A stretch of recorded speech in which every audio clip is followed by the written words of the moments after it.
The King of Ethiopia by Ginzberg. They could find none except Moses fit to be their king.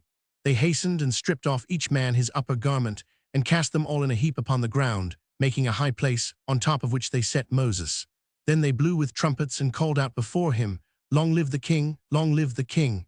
And all the people and the nobles swore unto him to give him Adoniah for wife, the Ethiopian queen, the widow of Kikanos. And they made Moses king over them on that day.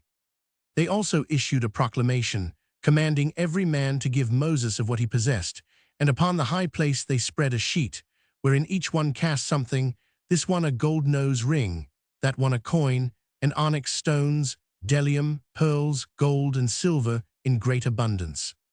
Moses was 27 years old when he became king over Ethiopia, and he reigned for 40 years. On the 7th day of his reign, all the people assembled and came before him to ask his counsel as to what was to be done to the city they were besieging. The king answered them and said, "If you will hearken to my words, the city will be delivered into our hands. Proclaim with a loud voice throughout the whole camp unto all the people, saying, Thus saith the king, Go to the forest and fetch hither of the young of the stork, each man one fledgling in his hand. And if there be any man that transgresseth the word of the king, not to bring a bird, he shall die, and the king shall take all belonging to him. And when you have brought them, they shall be in your keeping. You shall rear them until they grow up, and you shall teach them to fly as the hawk flieth." All the people did according to the word of Moses, and after the young storks had grown to full size, he ordered them to be starved for 3 days. On the 3rd day the king said unto them, "Let every man put on his armor and gird his sword upon him. Each one shall mount his horse, and each shall set his stork upon his hand, and we will rise up and fight against the city opposite to the place of the serpents." When they came to the appointed spot, the king said to them, "Let each man send forth his young stork to descend upon the serpents." Thus they did, and the birds swooped down and devoured all the reptiles and destroyed them. After the serpents were removed in this way, the men fought against the city, subdued it, and killed all its inhabitants, but of the people besieging it there died not one. When Balaam saw that the city had fallen into the hands of the besiegers, he exercised his magic arts, which enabled him to fly through the air, and he carried with him his 2 sons, Jans and Jambres, and his 8 brothers, and they all took refuge in Egypt.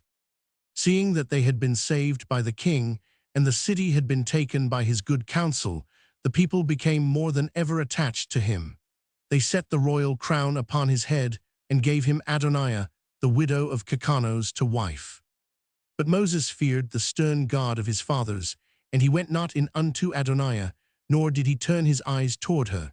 For he remembered how Abraham had made his servant Eliezer swear, saying unto him, "Thou shalt not take a wife for my son of the daughters of the Canaanites, among whom I dwell." He also remembered what Isaac did when Jacob fled before his brother Esau, how he commanded his son, saying, "Thou shalt not take a wife from the daughters of Canaan, nor ally thyself by marriage with any of the children of Ham. For the Lord our God gave Ham the son of Noah and all his seed as slaves to the children of Shem and Japheth forever." At that time Aram and the children of the east heard that Kikanos, the king of Ethiopia, had died, and they rose up against the Ethiopians. But Moses went forth with a mighty army to fight against the rebellious nations, and he subdued them, first the children of the east, and then Aram. Moses continued to prosper in his kingdom. He conducted the government in justice, righteousness, and integrity, and his people loved and feared him. In the 40th year of his reign, while he was sitting upon his throne one day, surrounded by all the nobles, Adoniah the queen, who was seated before him, rose up and spake, "What is this thing which you, the people of Ethiopia, have done these many days? Surely you know that during the 40 years this man hath reigned over you, he hath not approached me, nor hath he worshipped the gods of Ethiopia. Now therefore let this man reign over you no more, for he is not of our flesh.